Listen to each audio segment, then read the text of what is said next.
2006년 가을 어느 날 오후입니다. 한나는 친구들에서 신비보고를 하고 이제 아빠의 차를 타고 집으로 오는 중이었습니다. 집으로 거의 다 오는데 이제 사거리에서 신호등에 막혀서 잠시 서 있습니다. 한나는 시선을 돌리다가 문득 오른편 인도 쪽을 바라보게 됐습니다. 그랬더니 그곳에 정말 허름한 차림에 그리고 얼굴에는 그 기쁨이 없고 수심에 차인 그런 한 노숙자를 보게 됩니다. 그의 팔에는요, 그 카드보드에 나를 도와주시기 바랍니다 하는 식의 내용이 적혀있는 모습을 봅니다. 늘 아빠의 차 글로브 컴파트먼트에는 항상 5불짜리 맥도날드 상품권이 들어있었어요. 이런 경우를 대비해서 나눠주기 위해서 들어있었는데, 그래서 그 컴파트먼트를 열어보니까 그날따라 다 없는 거예요. 아무것도 없어요. 텅 비어 있습니다. 아무것도 도울 수 없다는 생각에 다시 왼쪽으로 고개를 돌리는데 그곳에는요, 정말 막 뽑은 것 같은 신형, 그것도 최고급형의 벤츠가 있고요. 그 벤츠에 아주 멋진 사람이 앉아있는 모습을 봅니다. 혼잣말처럼 얘기합니다. 아빠, 저 벤츠 탄 사람이 저 벤츠를 팔고 좀 싼 차를 사고 그 돈으로 정말 어려운 사람들을 돕는다면 정말 많은 노숙자들이 정말 배고프지 않고 지낼 수 있지 않을까? 이렇게 혼잣말로 얘기합니다. 그래서 아빠는 얘기합니다. 그러지 말고 우리가 이 차를 팔아서 좀 더 싼 차를 사고 그런 가운데 그 차익을 기부하면 더 빠르지 않을까? 이렇게 얘기합니다. 그러니까 이제 딸을 가르치려는 아빠의 그 이야기죠. 남을 탓하지 말고 내가 먼저 해야 되는 거 아닙니다 하는 식의 그런 이야기입니다. 집에 돌아오고 나서 그 사건 이후 이제 한나의 태도가 바뀌기 시작합니다. 심각해집니다. 그날 저녁에는 식구들이 다 모여서 식사하는데 이제 오후에 겪었던 그 이야기를 식구들에게 다시 들려주면서 얘기합니다. 이거 뭔가 잘못됐어. 이거 뭔가 잘못된 거예요. 우리라도 나서서 뭔가를 해야 되지 않을까 하는 얘기를 합니다. 처음에는 부모님들이 전 치기 어린 10대 어떤 이상주의적인 그런 생각을 하고 넘겨버리려고 했는데 한나의 글 속에 있는 심각함과 비장함을 보고는 그러지 못하고 이제 자신의 위치를, 처지를 설명합니다. 한나야, 우리는 지금도 많이 돕고 있지 않냐? 아빠는 집이 없는 사람들을 위해서, 가난한 사람들을 위해서 무료로 집을 지어주는 운동 본부에 보드 멤버로 일하고 있고, 엄마는 마음 봉사회에서 또 열심히 헌신하고 있고, 그리고 우리는 매년 정말 우리가 벌어들이는 총수익의 3% 정도를 좀 어려운 사람들을 위해서만 쓰고 있지 않냐? 그 정도면 좀 된 거 아니냐? 이렇게 얘기를 해보지만 하나는 만족하지 않습니다. 근데 그날 이후로요, 계속해서 이제 한나의 도전과 부모님의 응전이 시작됩니다. 한나는 계속해서 그 이야기를 이제 그 문제를 브리업하고, 그리고 부모들은 이제 이런저런 설명을 통해서 얘기를 해나갑니다. 그런데 혼이 좁혀지지 않습니다. 대화의 갭이 좁혀지지 않는 거예요. 그러다 어느 날 짜증이 좀 난 엄마가 이렇게 얘기합니다. 한나야, 그럼 어떻게 하면 좋겠냐? 우리가 이 살고 있는 이 집을 팔아서 다 그들을 도울까? 라고 얘기합니다. 여러분들 어떠세요? 이런 티네이저가 집에 있다면 어떻게 대응하시겠습니까? 좀 골치 아프기도 하고 힘들기도 하고 부담도 되고 그런 상황들이 계속 진행될 거예요. 여기서 이제 포즈 버튼을 누릅니다. 한나의 집 이야기는 결론 부분에서 이어가기로 하고요. 포즈 버튼을 누르고 이제 본문으로 들어갑니다. 자, 본문을 한번 보시기 바랍니다. 이 본문을 읽을 때마다요, 저는 굉장히 신비한 감정을 갖게 됩니다. 오늘 새벽에도 말씀드린 바 있어요. 오늘 새벽에도요, 그 말씀이 이사야서를 다루고 있었어요. 한 아기가 이 땅에 나올 것이다 라고 얘기하면서 한 아기가 바로 하나님이다 라는 걸 선포하고 있는 이사야의 예언을 통해서 신비함을 우리가 한번 본 적이 있습니다. 새벽 기도에 나오신 분들은 다 같이 공유했어요. 뭐가 신비해요? 이 본문이 기록된 시기가 아주 신비로운 거예요. 이 본문이 언제 기록됐습니까? 대충 예수님 탄생하기 전 700년 전에 기록된 말씀이에요. 그런데 이사야는요, 예수님의 십자가 순환을 마치 눈으로 보듯이, 아니면 영화를 찍듯이 아주 세세하게 묘사하고 있는 그런 모습을 보게 됩니다. 신기하지 않습니까? 참 신기합니다. 우리가 이런 장면들을 볼 때마다 하나님은 살아계시다. 성경은 분명히 정말 전지하신 하나님, 시간과 공간을 초월하신 하나님이 기록하신 게 분명하다라는 그런 답을 찾게 되는 거예요. 아멘? 네. 지금 말씀이 그런 거예요. 신기합니다. 신기해요. 어떻게 이렇게 적을 수 있을까? 먼저 한번 5절 말씀을 보시기 바랍니다.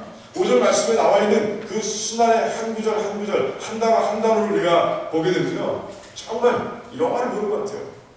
여러분, 찔림이라는 단어가 나옵니다. 찔림이라는 단어. 예수님께서 분명히 찔리셨잖아요. 우리 죄를 위해서 대신해서 이제 십자가를 지시고 못과 창에 찔리시는 장면이 복음서 전부에 기록되어 있는 모습을 보게 됩니다. 놀랍습니다. 그리고 그가 상했다고 되어 있습니다. 상했습니다. 그래요. 십자가를 지기 전부터 예수님은요, 그 끝에 납덩어리가 달려있는 채찍이 맞아서 온몸이 다 찢어집니다. 온몸이 핏소리가 되는 거예요. 우리를 위해서 그렇게 상해하는 그런 모습을 복음서는 증거하고 있는 거예요. 근데 마치 보듯이 지금 이사야는 상함을 이야기하고 있는 것입니다. 징계를 받았다라고 합니다. 마찬가지예요. 예수님께서 징계를 받는 것 같은 모습입니다. 십자가 맨 꼭대기에 죄의 면목이 붙어 있습니다. 이 사람은 이래서 죽는다 하고 죄의 패가 붙어 있는 모습을 보게 됩니다. 거기 뭐라고 써 있습니까? 유대인의 왕이라고 써 있는 것이에요. 유대인의 왕. 이거 왕도 아닌 자가 왕이라고 사칭하고 다니면서 사회를 혼란스럽게 만들었다는 것이에요. 그것이 바로 죄복이었습니다. 로마 정부의 징계를 받는 것처럼 그렇게 예수님이 이 땅을 떠나는 모습을 보게 됩니다. 그런데 그 모습 하나하나를 지금 이제 이사야가 기록하고 있는 모습을 보게 되는 것입니다. 무려 700년 전, 700년 전. 그러니 신기하지 않습니까? 여러분들이 신기하지 않습니까? 이 장면들이. 그냥 괜찮아요? 그냥 덤덤해요? 그래요. 신기합니다. 신기합니다. 그런데요, 그뿐이 아니에요. 이사야는요, 그분이 왜 이 땅에 오셔서 왜 그런 고난을 받아야 되시는지 그 순환의 이유까지 이제 말씀을 보니까 적고 있는 모습을 보게 됩니다. 5절에 구체적으로 나와 있지만 4절과 6절에 더 구체적으로 나와 있어요. 4절을 보니까 뭐라고 하고 있습니까? 우리의 질고를 지고 우리의 슬픔을 대신 나간다 라고 얘기하고 있습니다. 질고라는 것은 무엇입니까? 바로 죽음을 얘기하는 거죠. 죽음. 절대로 벗어날 수 없는 사망의 그늘을 얘기합니다. 그리고 슬픔은 무엇을 얘기합니까? 원어를 보면 고통이라고 되어 있습니다. 그 죽음을 통해서 우리가 계속해서 겪어야 되는 그런 고통을 얘기하는 거죠. 그 슬픔을 얘기하는 거죠. 그런데 예수님께서 그 질고와 그 슬픔을 깨기 위해서 그 슬픔과 질고의 그 갇힌 곳에서 우리를 건져주기 위해서 이제 이 땅에 오셨다는 것이에요. 그래서 십자가에 돌아가신 분에 인해서 이제 구원의 문이 열리고요. 그 구원의 길을 들어가는 모든 사람들이 다 이제 그 질고와 그 슬픔에서 벗어나게 됐다. 해방되게 됐다라고 이사야는 선포하고 있는 것입니다. 예수님의 순환의 이유, 십자가의 순환의 이유를 아주 분명하게 설명하고 있는 모습을 보게 됩니다.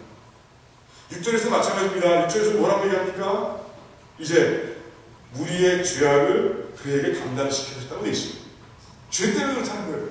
우리의 죄 때문에. 그분의 죄가 아니라 우리의 죄 때문에 그분이 그런 어려움을 당하셔야 된다라고 얘기하고 있는 것입니다. 우리는 죄에서 벗어날 수 없습니다. 오늘 말씀이 그렇습니다. 우리는 다 양 같아서 그릇 하나를 갖기 제기로 바꾸느라고 얘기하고 있습니다. 목자이신 하나님을 따르지 않는 거예요. 그러면 말씀에 불순종하고 각자 좌로 흩어지고 으로 흩어지고 마음대로 돌아다니는 그런 모습을 이제 그림같이 그리고 있습니다. 그것이 바로 죄의 모습이라는 것이죠. 그것이 바로 모든 인류가 감당하고 있는, 지고 있는 죄의 모습이라고 얘기하는 거죠. 모든 인류 한 명도 예외 없이. 그런데 예수님께서 그 죄를 대신 감당하기 위해서 이 땅에 오셨고 그 일을 이루기 위해서 그 고난을 당하셨다고 이사야는 선언하고 있는 거예요. 그런 일이 일어날 것이다. 그런 일이 일어날 것이다. 라고 아주 분명하게 선포하고 있는 모습을 보게 됩니다. 그뿐이 아닙니다. 본문은 더 나아가서 그 예수님의 순환을 통해서 그 인류가, 모든 인류가 받게 될 축복까지도 얘기하고 있습니다. 어디 나와 있습니까? 5절에 나와 있어요. 예수님께서 십자가에 돌아가심으로 인해서 우리가 평화를 누리고 그가 채찍에 맞음으로 우리가 나음을 입는다 라고 얘기하고 있는 것이죠. 평화는 무엇입니까? 평화는 무슨 평화를 얘기하고 있는 것이에요? 하나님과 우리 사이의 관계의 회복을 얘기하고 있는 것이죠. 죄 때문에 막혀있던 그 하나님과 우리 사이의 관계, 그 일그러진 관계가 이제 펴지고 그런 가운데 하나님께서 우리와 소통할 수 있는 그런 놀라운 역사가 이제 예수님께서 오시는 날, 예수님께서 십자가에서 돌아가시는 날 그 일이 이루어질 것이라고 이사야는 선언하고 있는 것입니다. 그리고 이제 나음을 입는다. 힐링. 요새 힐링에 대해서 많이 얘기하고 있는데 힐은 무엇입니까? 그것은 바로 회복을 얘기합니다. 무엇의 회복이에요? 우리 안에 있었던, 원래 있었던 하나님의 형상을 회복하는 것을 얘기합니다. 우리가 범죄함으로 인해서 완전히 일그러져 있었어요. 닫혀 있었습니다. 그 형상, 하나님의 형상이 이제 예수 그리스도의 순환을 통해서 이제 우리 안에서 다시 회복된다는 것이에요. 이 놀라운 이 축복을 이제 말하고 있는 것이에요. 그 축복을 우리가 다 누린 것이에요. 예수 그리스도께서 이 땅에 오시고 그 기록된, 이 약속된 모든 일들이 다 이루어짐으로 인해서 우리 한 사람 한 사람이 다 그 축복을 지금 누리고 있는 거예요. 다 누리고 있습니까? 정말 잘 누리고 있어요? 네. 아멘. 감사합니다. 그래요. 하나님께서는 이 일이 분명히 일어날 것이라고 이제 선지자를 통해서 말씀하고 계십니다. 그냥 이룰 수도 있습니다. 그냥 때가 되어서 아무 예언 없이 이루실 수도 있어요. 하지만 그렇지 않아요. 우리들이 순간순간 때때마다 예언하시고 그 예언들이 하나하나 이루어지는 모습을 인간이 발견하게 하고 위해서 이게 하나님의 때구나, 이게 하나님께서 말씀하신 은혜의 때구나 하는 것을 알 수 있도록 곳곳에 사인을 심어두신 거예요. 그게 바로 예언이라는 것이죠. 그래서 그 예언에 따라서 아기 예수님이 이 땅에 오셨고요. 그것이 바로 예언의 시연의 시작이고요. 그리고 그 예언이 완성된 것은 바로 예수님께서 순환을 통해 그 십자가에서 돌아가시는 그 순간 이제 이 모든 것이 다 완성이 된 것입니다. 이 예언의 완성을 위해서 예수님께서 하셔야 했던 일이 있습니다. 그것은 바로 그분을 먼저 비우셔야겠어요. 그분이 원래 가지고 있던 우주 최고의 권세, authority, 그 파워, 그것을 다 내려놔야겠습니다. 그러고 이 땅에 오셔서 종의 형체를 가지셨고요. 그리고 이제 십자가에서는 또 무엇을 내주셨습니까? 가장 소중한 자신의 생명을 우리에게 내어주신 거예요. 그 내려놓음과 내어주심을 통해서 이제 이 말씀이 이루어졌고요. 그런 가운데 우리 모두가 다 해방된 것입니다. 이 영원한 생명을 얻은 그런 하나님의 자녀로서 이 땅을 살아가게 된 것이에요. 오늘은 바로 그 성탄의 의미가 하면서 우리를 내어주는 우리가 바로 하는 것입니다. 우리는 어떤 사람들입니까? 이제 예수 그리스도를 만나고 난 다음에 우리가 많은 그런 신분을 얻게 됐습니다. 그 중에 하나가 뭐예요? 제자라는 것입니다. 제자라는 뜻이 무엇입니까? 제자의 뜻이 뭐예요? 팔로워, 따라간다는 것이에요. 주님의 제자라는 말은 주님을 따라가는 자라는 뜻이에요. 우리는 정말 주님을 따라가는 자입니다. 우리는 주님을 따라가는 자로서 이 성탄의 의미 가운데서 내어짐의 의미를 우리가 실천해야 된다는 것이에요. 이룰 수 있어야 한다는 것이에요. 오늘 말씀의 주제입니다. 그게 쉽지 않습니다. 하지만 우리는 제자이기 때문에 그 어려운 일이 할지라도, 그것이 힘들고 어려운 일이 할지라도 우리는 극복해 나가야 되는 것이에요. 그리고 이루어 가야 되는 것이에요. 여러분들은 이 내어짐의 이 의미를 얼마나 실천하고 있습니까? 이 땅을 살아가면서 얼마나 많이 실천하고 있습니까? 다시 이제 그 한나의 스토리, 한나 가정의 스토리, 이제 플레이 버튼을 누릅니다. 자, 이제 엄마가 얘기했습니다. 뭐라고 얘기했죠? 이 집이라도 팔아서 그 가난한 자를 다 도와야 네 마음이 시원하겠느냐? 이런 식의 얘기를 했어요. 자, 그런데 그때 한나의 눈이 반짝입니다. 맞아! 바로 그거야! 라고 얘기합니다. 나는 내 방을 포기할 수 있어. 이 집을 팔아서 우리 작은 집으로 가자. 그리고 작은 집을 사서, 아니, 작은 집을 사는 게 아니죠. 그 집을 팔고, 지금 판 금액의 반을 기부하고, 그 반의 금액을 가지고 집을 사서 우리가 옮겨가자고 얘기하는 거예요. 야, 이거 부모들이 큰일 났죠? 너무 진지하게 얘기합니다. 그러자 이제 엄마는 입을 다뭅니다. 그 딸을 좀 깨우치기 위해서 조크성이 담겨있는 발언을 했는데 그 발언을 탁 받아가지고 진지하게 대답하는 그 딸을 보고서 질려버린 거예요. 그날 대화는 그것으로 끝이었어요. 그런데 이상한 일이죠.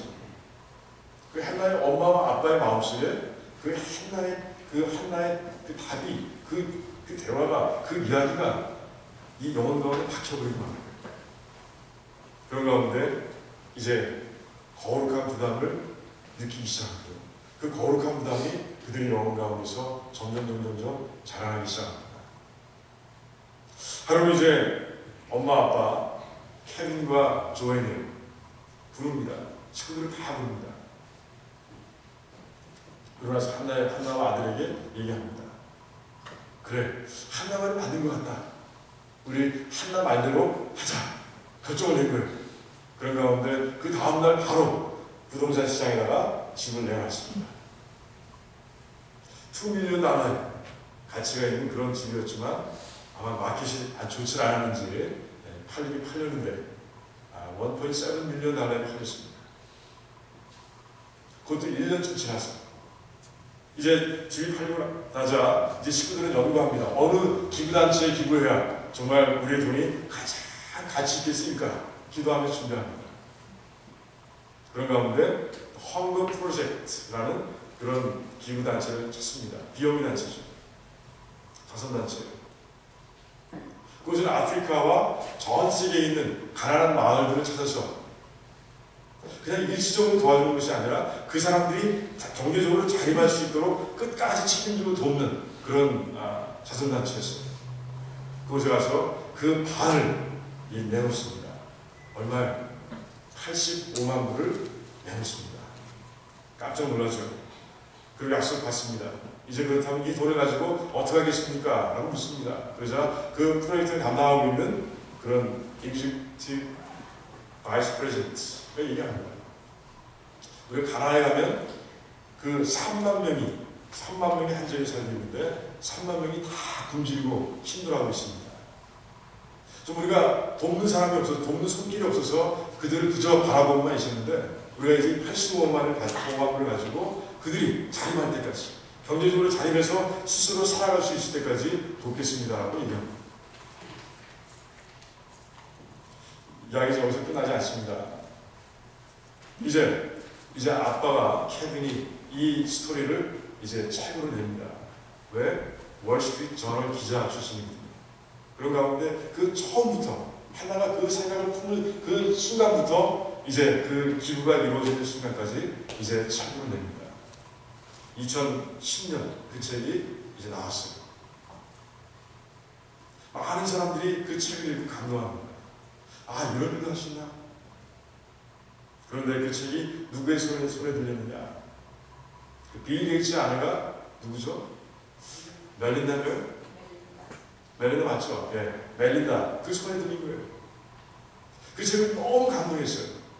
그래서 하나를 초청하고요. 그 지역에 있는 그 학교를 그 간증을 할 수 있도록 그렇게 도와줬어요.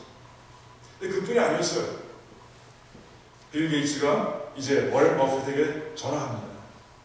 우리 참 이런 놀라운 일이 있는데 우리도 이 운동에 동참할 수 없겠느냐라고 묻습니다. 그런 가운데 워렌 버핏도 흔쾌히 이제 얘기합니다. 하자고. 그래서 그들이 만들어낸 것이 Giving Pledge. 그러니까 기부 서약. 그런 모임을 만들기 시작합니다. 그런 가운데 이제 미국의 빌리언애들을 찾아다닙니다. 전화합니다. 편지를 보냅니다. 우리 이런 좋은 일이 있는데 같이 동참하지 않겠느냐라고 얘기합니다. 2010년 8월달 첫 미팅이 있었습니다. 그때 무려 40명의 빌리언애가 모였습니다. 그런 가운데 이제 얘기하는 것입니다. 우리가 1년 수익에 내가 받는 1년 수익의 반을 이제 이 단체에 내놓겠다라고 합니다. 그래서 40명이 약조한 금액이 무려 125억 달러. 125억 달러가 그 자리에서 이제 서약이 됩니다. 플래치가 됩니다. 그런데 해가 갈수록 그 숫자가 늘어나기 시작합니다. 2011년에는 69명이 됐고요. 2012년 11월 현재 이제 81명의 빌리언웨어가 그 기빙 플래치에 이제 가담하게 된 것입니다. 그런 가운데 활발하게 자선사업을 펼쳐가고 있다는 그런 이야기를 이제 뉴스 가운데서 보게 됩니다. 참 놀랍지 않습니까? 14살 티네이저의 생각이었어요. 반을 딱 기부해서 우리가 사회에 환원하면 그걸 통해서 정말 놀라운 일이, 정말 힘들고 어려운 사람들이 구해지는 그런 일이 일어나지 않겠느냐라는 그런 작은 시작이었는데 그것이 이제 미국 전체에 반영을 일으키는 겁니다. 억만장자뿐이 아닙니다. 학교에서 그 이야기를 들은 학생들이 이제 자기가 아르바이트 금액의 반을 잘라서 내가 돕겠다는 그런 운동들이 펼쳐지고 있습니다. 한 소녀의 50%, 한 소녀의 가정에 50%를 기부한, 50%를 내어준 그 행동 때문에 미국이 지금 아주 잔잔한 그런 움직임 가운데서 이제 기부 운동이 일어나고 있는 것입니다. 우리는 어떻습니까? 우리는 이 땅을 살아가면서 어떤 모습으로 살아갑니까? 한번 생각해볼 필요가 있다는 것입니다. 이 성탄 주일날 한번 깊이 생각해볼 필요가 있다는 것입니다. 정말 예수님처럼 우리가 내어주는 삶을 살아가고 있는 거예요. 그것이 절반이 아니어도 괜찮습니다. 내가 절반을 얘기했기 때문에 부담 가시는 것 같은데 그러지 마세요. 절반이라는 그 숫자에 우리가 얽매일 것은 아니고요. 내가 정말 내가 소중히 여기는 것을, 그것이 꼭 필요한 사람들에게 주며 이 땅을 살아가고 있는 것입니다. 저는 우리 브라운 침례교회에 속한 우리 백성들이 그런 모습으로 이 땅을 살아가기 원합니다. 그런 모습으로 살아가기 원합니다. 왜 그래요? 제자기 때문에 그렇습니다. 예수 그리스도의 제자기 때문에 그래요. 14살 먹은 그 한나의 놀라운 헌신, 그 가정의 헌신을 통해서 이제 놀라운 기부운동이 이 미국 땅에서 일어나고 있는 것이에요. 그것은 당연한 결과인 것이에요. 내어짐이 있는 곳에서 일어나는 당연한 결과예요. 예수 그리스도의 생명에 내어주신 그 이후의 사건들을 보시기 바랍니다. 이 땅에 얼마나 많은 변화가 일어났습니까? 혁명적인 변화들이 일어났어요. 그래서 역사자들은요, 구분하는 것이에요. 예수님 오시기 전과 예수님 오신 후에 그 달력을요, 딱 구분하지 않습니까? 왜? 그럴 수밖에 없는 거예요. 너무나 큰 변화가 그 전과 후에 일어났기 때문에 그렇습니다. 내어짐이 있을 때 변화가 일어나는 것이에요. 내어짐이 있는 자리에 변화가 있는 것이에요. 그 변화를 일으키는 여러분들이 되기를 원하는 것이에요. 그 변화 속에는요, 하나님 나라가 확장되는 일도 일어나게 되어 있습니다. 예수님께서 생명을 내어주셨을 때 그런 일이 일어났습니다.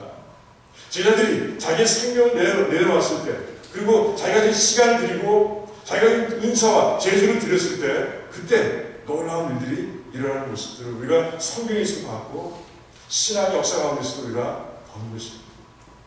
우리가 내어줌을 헌신적으로 할 때 우리 교회를 통해서 여러분의 삶을 통해서 복음이 그 기분을 통해서 그 내어줌을 통해서 세계 곳곳으로 뻗쳐나가는 모습을 우리가 발견하게 될 것이다. 저는 우리 교회가 그 중심에서 있기를 바랍니다. 그 내어줌. 이 성탄의 의미를 실천하는 가운데 하나님께서 기뻐하시는 그 얼굴도 여러분들이 체험하시고요. 그리고 그 내어줌을 통해서 역사하시는 하나님, 그 복음을 세계 곳곳으로 퍼지게 역사하시는, 일하시는 하나님을 체험하는 그런 여러분들의 귀한 삶이 되시기를 주님의 이름으로 축원드립니다. 기도하겠습니다.